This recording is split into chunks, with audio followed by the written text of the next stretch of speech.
Hello friends, स्वागत है आपके अपने 10th 12th only YouTube channel पर। तो आज बात करने वाले हैं विराम चिन्ह। विराम चिन्ह क्या होता है, इसके बारे में चर्चा करेंगे। तो सबसे पहले मैं आपको बता देता हूं कि अगर आपने छोटी हिंदी व्याकरण एवं रचना की जो प्लेलिस्ट बनकर तैयार हुई है उसमें अगर आपने फर्स्ट से लेकर 14 तक आपने वीडियोस नहीं देखे हैं तो उन वीडियो को देखकर आइएगा। और वो प्लेलिस्ट की और वीडियो की जो लिंक है वो मैं आपको वीडियो के डिस्क्रिप्शन बॉक्स में दे दूंगा, तो वहाँ पर जाकर आप देख सकते हो। तो बात करते हैं विराम चिन्ह क्या होते हैं। जब आप किसी भाषा को बोलते या किसी भाषा को लिखते हो तो आपको जब बीच बीच में रुकने की आवश्यकता होती है तो उस समय हम जिन चिन्हों का प्रयोग करते हैं उन्हें विराम चिन्ह कहा जाता है। विराम का एक अर्थ यही भी होता है कि रुकना। अगर विराम का शब्द का ही अर्थ है रुकना, तो इसका अपन प्रयोग किसी भाषा बोलने या लिखने में, जब अपन पढ़ने में यूज करते हैं, जब अपन को कहीं रुकना होता है तब अपन विराम चिन्हों का प्रयोग करते हैं। तो सबसे पहले बात करते हैं विराम चिन्ह होता क्या है।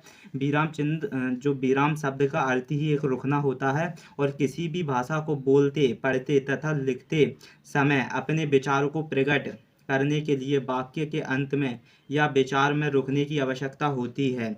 लिखते समय हमें जहाँ भी रुकना होता है वहाँ जिन चिन्हों का प्रयोग किया जाता है उन्हें आप क्या कहते हो, विराम चिन्ह कहते हो। बताया गया है कि विराम का ही अर्थ एक रुकना होता है। जब आप किसी भाषा को बोल रहे होते हो या उसे पढ़ रहे होते हो या उसे लिख रहे होते हो, तब आप अपने विचारों को प्रकट कर रहे होते हो। और विचारों को प्रकट करने ते समय जब आपको बीच बीच में रुकने की आवश्यकता होती है तो उस समय आप विराम चिन्हों का वहाँ पर प्रयोग करते हो। और विराम चिन्हों कितने प्रकार के होते हैं उस पर चर्चा करते हैं।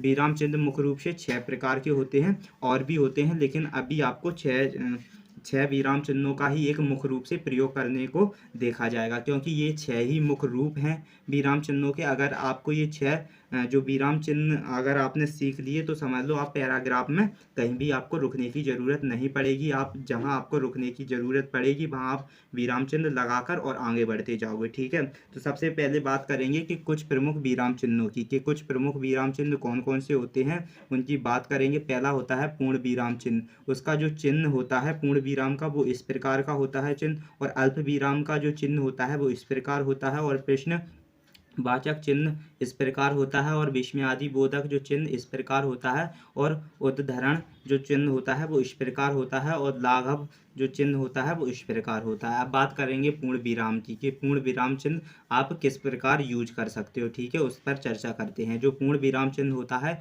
ये वाक्य के समाप्त होने पर पूर्ण विराम का प्रयोग करते हो। जब आप किसी वाक्य की रचना कर रहे होते हो, जब आपका वाक्य पूरा समाप्त हो जाए तब आप पूर्ण विराम चिन्ह का प्रयोग करते हो। जैसे कि फूल खिल रहा है, जब फूल खिल रहा है ये आपका एक वाक्य था और वाक्य पूरा हो चुका है तब आपने पूर्ण विराम चिन्ह का प्रयोग किया है। अब बात करते हैं अल्प विराम चिन्ह की। अल्प विराम चिन्ह का प्रयोग किस प्रकार करते हैं। जैसे अल्प विराम चिन्ह, अल्प का अर्थ होता है थोड़ा। अल्प का क्या मतलब होता है, थोड़ा। जब वाक्य में हमें थोड़ा जो थोड़ी देर के लिए रुकना होता है, जब किसी भी वाक्य में हमें थोड़ी देर के लिए रुकना होता है तो वहाँ अल्प विराम चिन्ह का प्रयोग कर सकते हैं। जहाँ बोले तो अल्प का एक अर्थ ही होता है थोड़ा।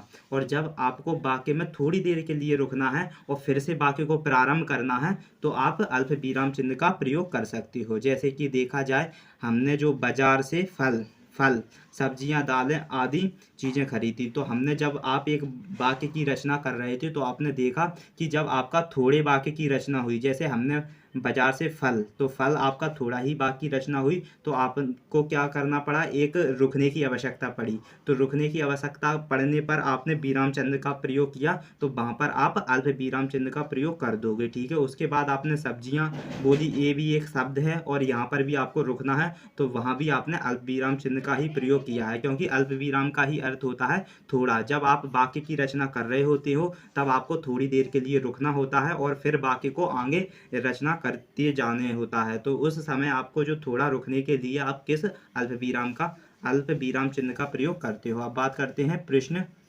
वाचक चिन्ह की, कि प्रश्नवाचक चिन्ह क्या होता है, इसकी हम बात करेंगे। जो प्रश्नवाचक चिन्ह होता है, जब वाक्य में कोई प्रश्न पूछा जाता है वहाँ प्रश्नवाचक चिन्ह का प्रयोग किया जाता है। जब आपको ऐसा लग रहा है कि वाक्य में कोई प्रश्न पूछने वाला है और वो प्रश्न पूछने वाला पूरा प्रश्न बोल दे, उसके जो एंड में बोले तो उसके अंत में आप प्रश्नवाचक चिन्ह का प्रयोग करते हो। जैसे कि तुम कहाँ से आ रहे हो, आपने इस वाक्य को पढ़ा, जब आप इस वाक्य को पढ़ रहे हो तब आपको ऐसा लग रहा है कि इस वाक्य में कोई प्रश्न हो रहा है और प्रश्न आपका पूरा हो चुका है, तब आप प्रश्नवाचक चिन्ह का प्रयोग करते हो। दूसरे वाक्य की बात करेंगे, इसमें क्या रखा है, क्या तुम स्कूल जा रहे हो, क्या तुम स्कूल जा रहे हो। जब आपको ऐसा लगा कि इस जो वाक्य में एक प्रश्न पूछा जा रहा है कि क्या तुम स्कूल जा रहे हो और वो प्रश्न आपका पूरा हो चुका है, तो लास्ट में आपको क्या प्रश्नवाचक चिन्ह का प्रयोग करना है। तो आपको ये 3 समझ में आ गए। पूर्ण विराम चिन्ह क्या होता है। पूर्ण विराम चिन्ह जब वाक्य समाप्त हो जाए, आपने जब वाक्य समाप्त हो जाए और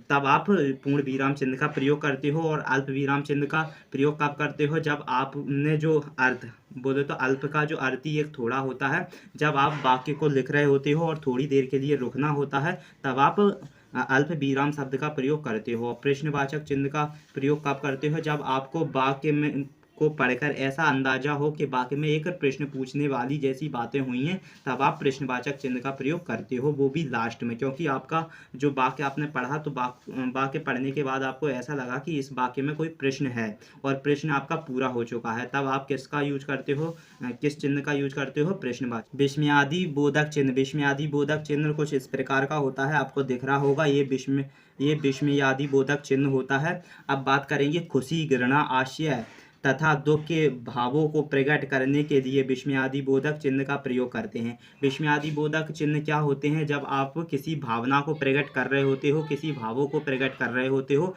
तो उस समय जो कोई सा भी भाव प्रकट करने के बाद फिर आपने उसे क्या वाक्य को फिर से शुरू कर दिया, तो उस समय जो बीच में लगने वाला जो चिन्ह वो किसका, विस्मयादि बोधक चिन्ह कहलाता है। जैसे वाह, ये वाह आपकी एक भावना थी, जो भाव था वो आपने प्रकट किया कि तुमने तो कमाल कर दिया, तो वह जो था वो आपने एक विस्मयादि बोले तो आपने एक भावों को प्रकट किया है। तो भावों को प्रकट करने के बाद आपको एक चिन्ह की जरूरत पड़ेगी, क्योंकि मुझे जो वाक्य को क्या करना, कंटिन्यू बोले तो इसे लगातार लिखते जाना है। तो जो आपने बीच में जो बोला है और रुक गए हो वहाँ, तो इसके बाद जो लगने वाला चिन्ह वो विस्मयादि बोधक चिन्ह कहलाता है। और दूसरा बोले तो अरे तुम कब आओगे, तो अरे के बाद जो लगने वाला चिन्ह बोले तो अरे ने अपनी एक भावों को प्रकट किया है, अरे। इसके बाद जो चिन्ह बोले तो इसके बाद आपको फिर से वाक्य को कंटिन्यू जारी रखना है, तो इस समय आपको एक चिन्ह की जरूरत पड़ती है। वाह बोले तो आपने अपने भावों को प्रकट कर दिया, अब इसके बाद आपको एक चिन्ह की जरूरत है,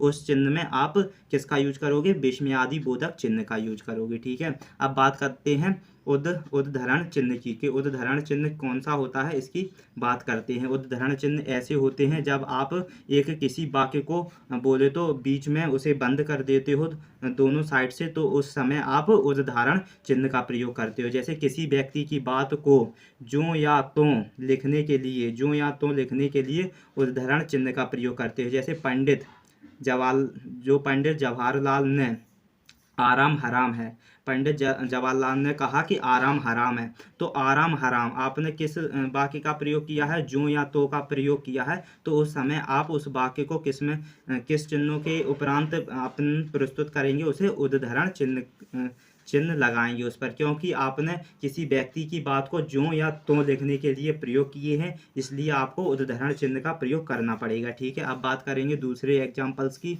कि सुभाष चंद्र बोस ने कहा कि तुम मुझे खून दो मैं तुम्हें आज़ादी दूंगा, तो तुम मुझे खून दो मैं तुम्हें आज़ादी दूंगा, ये जो का तो लिखने के लिए आपने इस शब्द में जो का तो मिल रहा था आपको, तो इस व्यक्ति की जो किसी बात पर जो का तो मिले, तो उस समय आप उद्धरण चिन्ह का प्रयोग करते हो। ठीक है, आप समझ गए होंगे कि उद्धरण चिन्ह क्या होते हैं। जब किसी व्यक्ति की बात को जो या तो लिखने के लिए कहा जाए, तो उस समय आप उद्धरण चिन्ह का प्रयोग करते हो। अब बात करेंगे जो लाघव चिन्ह की, कि लाघव चिन्ह कैसे होते हैं और किस प्रकार यूज किए जाते हैं। जो लाघव चिन्ह है वो इस प्रकार का चिन्ह होता है, शब्दों को संक्षिप्त रूप में लिखने के लिए लाघव चिन्ह का प्रयोग किया जाता है। अगर किसी शब्दों को आप संक्षिप्त रूप में लिखना चाह रहे हो, तो लाघव चिन्ह का प्रयोग करोगे। जैसे कि मान के चलो डॉक्टर, ये पूरा डॉक्टर है बोले तो इस चिन्ह का प्रयोग कब करते हैं, जब शब्द को संक्षिप्त रूप में लिखना है, तो आप जो शब्दों को संक्षिप्त रूप में लिखना है और उस समय एक जो चिन्ह का प्रयोग करना है आपको, तो उस समय आप लाघव चिन्ह प्रयोग करोगे। लाघव चिन्ह का ही एक अर्थ होता है कि इसके आगे बोले तो इन शब्दों के आगे भी और शब्द हैं, तो उस समय उन शब्दों को दर्शाने के लिए आप लाघव चिन्ह का प्रयोग करते हो। जैसे पंडित, पंडित के आगे पा के आगे आपने लाघव चिन्ह का प्रयोग किया, तो ऐसा अनुभव होगा व्यक्ति को कि पा के आगे और भी शब्द होंगे।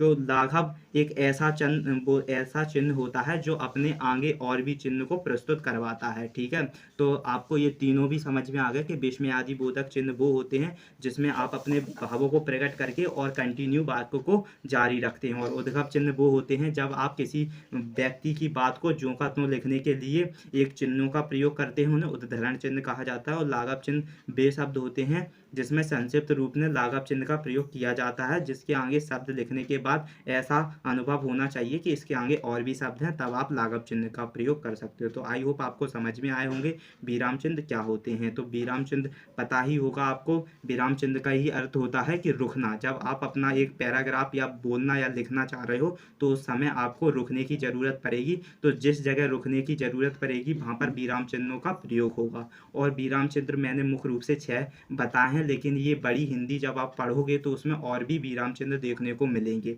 लेकिन ये छोटी हिंदी व्याकरण है तो मैंने इसमें आपको 6 बोले तो 6 जो प्रमुख होते हैं, 6 विराम चिन्ह वो समझा है। तो आई होप आपको ज़रूर अच्छे से समझ में आया। अगर आपको अच्छे से समझ में आया तो प्लीज़ लाइक एंड शेयर करें वीडियो को, और चैनल पर नए हो तो प्लीज़ सब्सक्राइब करें, क्योंकि ये चैनल आपके लिए बहुत ही महत्वपूर्ण और पावरफुल होने वाला है।